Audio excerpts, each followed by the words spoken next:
Good morning, good afternoon, good evening, whatever time it is you're watching this. I hope you're all having a good time. I hope you're all having an enjoyable day. And as always, if you're watching this because you missed class, I hope to see you in class the next class period. Today, I want to talk about revising versus editing. And the tool that I have found that I think is the most useful tool for distinguishing between revising and editing, and a tool that I believe provides a method to help one revise and help one edit. And it is an acronym RADAR and CUPS. And I think it's important for you to all to understand that I am not a huge fan of cutesy little radar things or little acronym things, excuse me. And that I have not liked the memory aids very much since I was a little kid. When I was a little kid, I heard that it was my very earnest mother joined Sweepers Union next payday to remember the 9 planets. Later on, I learned that, my very eager mother just served us nacho, 9 pizzas. And now that Pluto's not a planet, I guess it's my very eager mother just served us nachos. It just, they don't work for me very well. However, this radar and cups acronym and things I think provides a method. And so we're going to work through the method and see if that will be provide a useful tool for all of you. As I've said several times, most of these videos are one takes. I apologize for the stammering and stuttering that has gone on so far, and I will do my best to improve as this video goes. The writing process. I have stood in front of classrooms for decades talking about people should plan, people should draft, people should revise, people should edit. And I am not an idiot. In the real world, there's a deadline. We write something fast, we spell check it, and we put it in a folder. We turn in the assignment. And I think part of this is that ideally we should be spending 20% planning, 30% drafting, 50% revising and editing. However, most of us, when we're revising, are like this little chart here. We spend the vast majority of our time on random crap, and then we spend a very little sliver of that time actually editing. And I think that's probably true of planning and drafting as well. We spend a lot of time on random crap, especially if we're doing it on a computer, because there's a million distractions. And I hope that this tool will help you use the time you actually spend revising and editing. I hope that this will provide you a tool to help that process become more efficient. Revision has always been a big picture thing. I think too many times people confuse revising and editing. People assume that revising is looking at spelling errors, punctuation, and sentence errors, when that is really editing. The grammatical and mechanical errors are editing. The revision is the big picture. Is this a complete essay? Is it a coherent essay? Does it tell a simple single story? Do all of the details unite to provide a solid, complete whole? I can't think of anything better than that. And so we're going to talk about revision and we're going to talk about editing as two separate things as we go through here. The other thing I think that's important is to think about the idea of revising from large to small. What is the overall meaning and structure? Have I achieved that first? Then the paragraphs that should be the building blocks of the essay, are they developed well?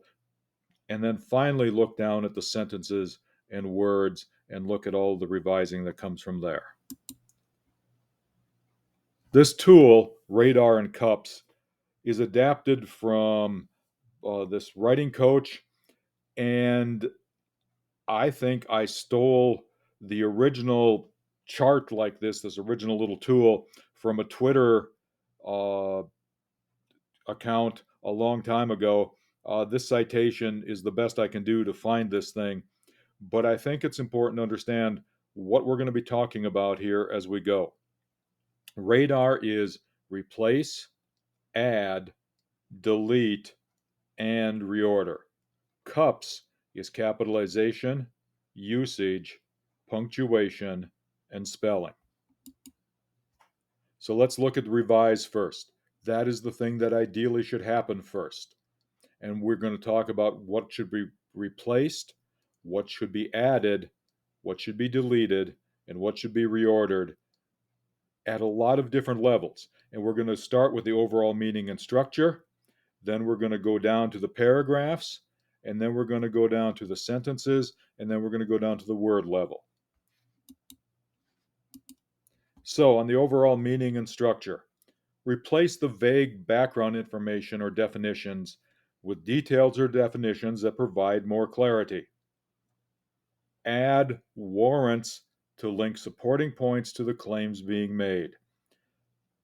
I think when I first started thinking about writing the claim data warrant, it was adapting something called the topic sentence, concrete detail, commentary, commentary, commentary. They wanted 3 commentary sentences.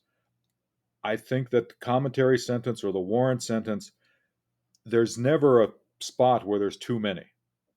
Okay? Delete points that contradict or alter the essay's thesis. I've been doing this for a lot of years.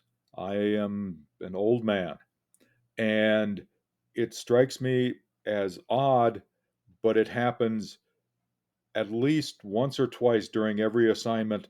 Students will turn in something and they will have 2 or 3 great paragraphs, and then all of a sudden they will have something that contradicts the points that they've been making earlier, or if it's not a direct contradiction, it moves the thesis in a different direction. Delete those points. Keep the thesis, have the thesis fully developed, delete the points that contradict it, and then reorder details to fit within the organization plan the essay uses.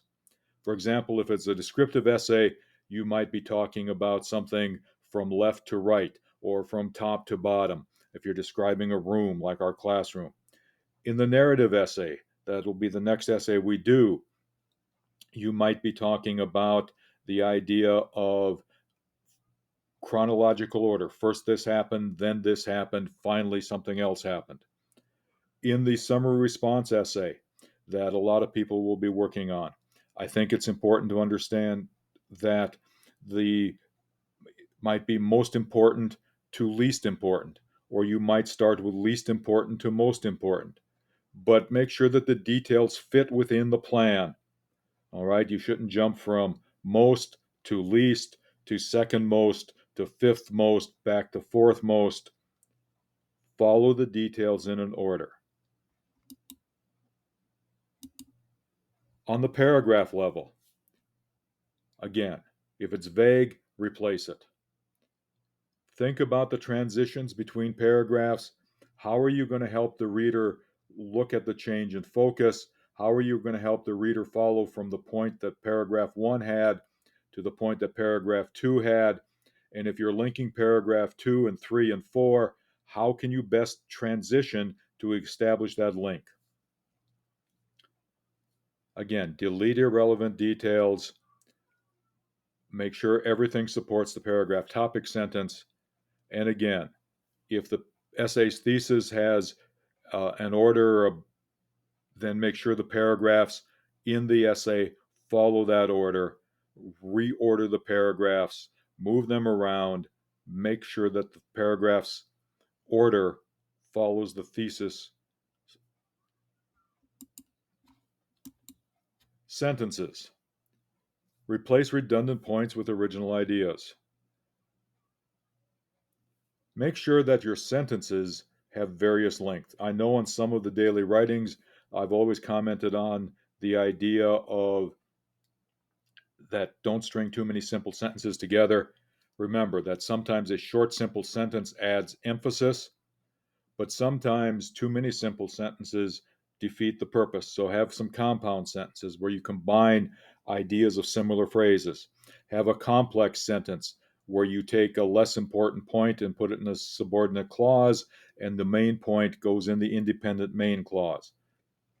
And sometimes you might be able to combine the compound sentence with the complex sentence. But think about various sentence types all the way through. Delete unnecessary prepositional phrases. You're going to hear me scream this time after time after time.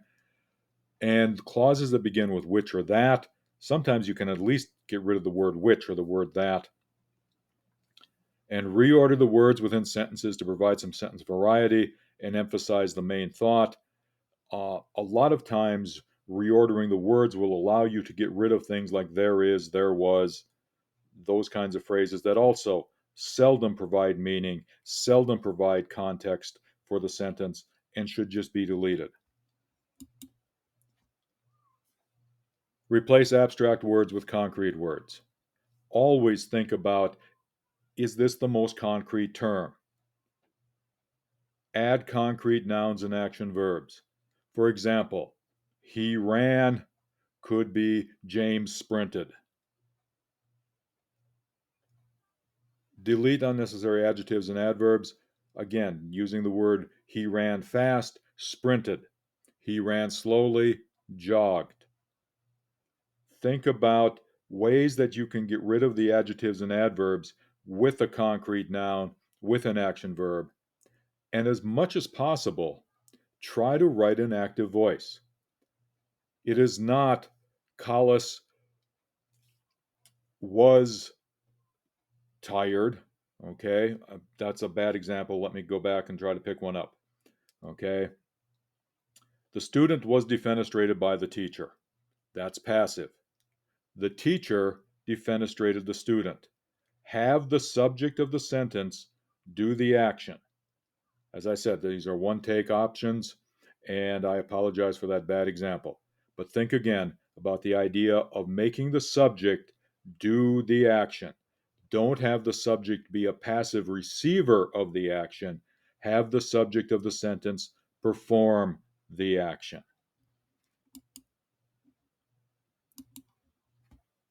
On to cups. I don't have any slides that follow things up, but think about capitalization. Make sure the first letter of every sentence is capitalized. Make sure that if you're putting in a title, you are capitalizing all of the major words and using lowercase for the less important words like the articles a, an, and the, or prepositions. Proper nouns, be sure to capitalize all of those. Be sure to capitalize the first person pronoun I. And again, please remember the context of what you're doing. You are not sending a text to someone, you are submitting a formal essay. Use formal usage, the rules of standard formal usage. And speaking of usage, think about subject verb agreement. Plural subjects, plural verbs. He runs, they run. Remember how things work at that level. Make sure that the verb tenses are the same throughout the paper, or that you are using the correct tense to indicate which action came first and which action came second. Make sure the word endings all fit. The homonyms, there, the possessive, there, the place, there, they are. Make sure you're using those correctly. Same with were and were, we are. And its, its, is the pronoun possessive, and it apostrophe s, it is. Punctuations, make sure all the end punctuation is correct. Make sure the abbreviations are correct. Make sure commas are setting off quotation marks properly. And again, on the end punctuation, please remember if it's a complete sentence, commas don't split complete sentences. On the spell check tools, A, use them. B, be careful that spell check doesn't give you the wrong word.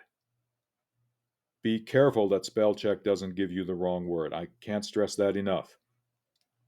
When in doubt, find a dictionary, look it up, use the online tools, look it up that way, but make sure you have the right word. Okay, this is going to wrap it up here. I think that remembering this idea of RADaR, the idea of reorganize, add, replace, and reorder, and the idea of cups, capitalization, usage, punctuation, and spelling. Think about those, use those tools, and spend your time revising and editing well, you know, do the job necessary to turn in a decent paper. Thank you. Again, I hope you all have a good evening or a good morning or a good afternoon, whatever time it is you're watching this. Hope to see you in class next class period.